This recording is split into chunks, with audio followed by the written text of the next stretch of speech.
We have breaking news tonight concerning the death of Washington Post's Jamal Khashoggi. The Post reports that, and NBC News has confirmed that the CIA has determined that Saudi Crown Prince Mohammed bin Salman ordered the assassination of Khashoggi. Khashoggi, as you'll recall, went missing and was presumed dead after he entered the Saudi consulate in Turkey early last month and never walked back out. For many weeks now, it has been widely suspected that Saudi Crown Prince was responsible for Khashoggi's death, with Turkish officials providing mounting evidence to back up the allegation. But tonight, for the first time, the Post and NBC News are reporting that the U.S. intelligence agency believes with a high degree of confidence that the man nicknamed MBS ordered the killing. That assessment complicates things for Donald Trump, who has been reluctant to point the finger at the Saudi Crown Prince and has even contemplated the idea of handing over to Turkey a different U.S. resident, a Turkish dissident who holds a legal green card, handing that dissident, Fethullah Gulen, over to Turkey, whose leader accuses Gulen of fomenting a failed coup, in order to get Turkey to back off its criticism of Saudi Arabia in the wake of the Khashoggi killing.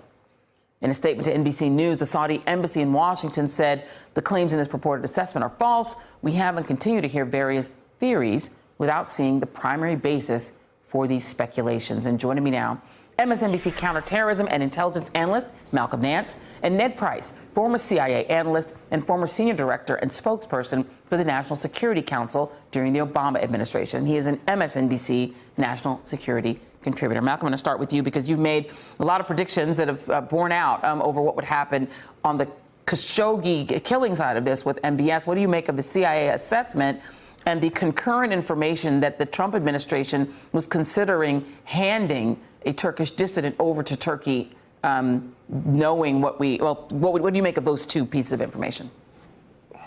Well, first off, the CIA assessment is not surprising at all. These are intelligence professionals. They are going to make the call as they see it. And it's not just coming from one bit of information. When they do an analysis like this and give you a high confidence report, they are using all of the collective knowledge of the United States government. They are packaging it, and then they are going to come up with a straight assessment. Now, whether the Trump administration does anything with that or believes it at all, that's entirely up to them. They're the consumers of this intelligence. On the other hand, it is also no surprise that Turkey would have leveraged the information that they had about Khashoggi's murder. And they would have done what they've done, which was drip out this information a bit at a time in order to bring an enormous amount of pressure onto Riyadh, and then use the relationship with the United States to try to get something to stop releasing the definitive information, which is pictures of the body and audio tape out to public.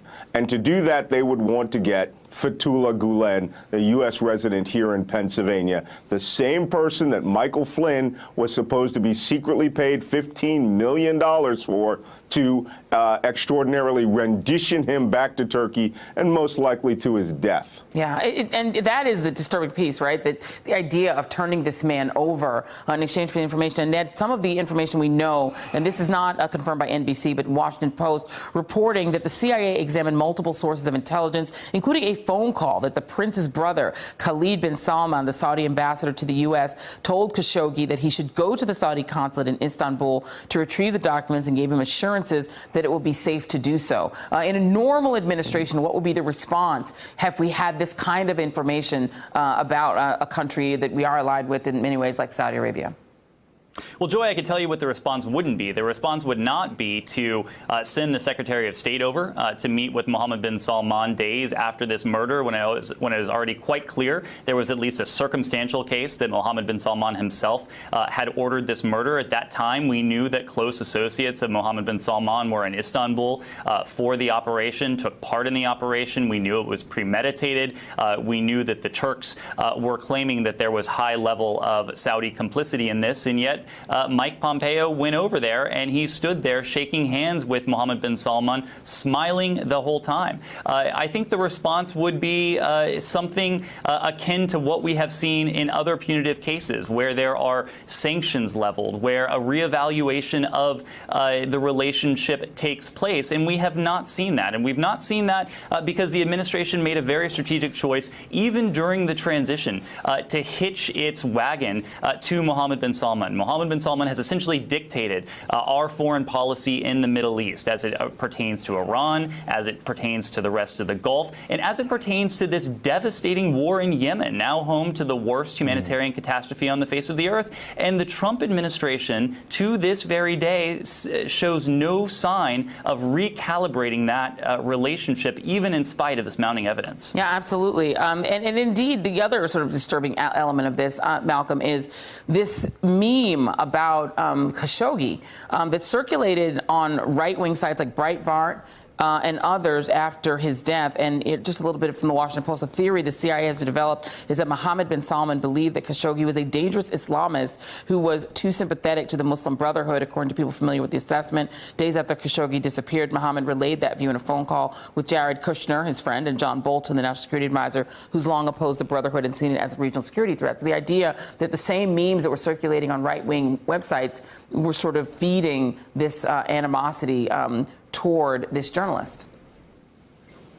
And many of those memes that were out in the information battle zone, so to speak, were coming from Saudi Arabia. I mean, they had a very sophisticated, anti-opposition information attack process. And, one of the closest friends of Mohammed bin Salman was his chief propagandist.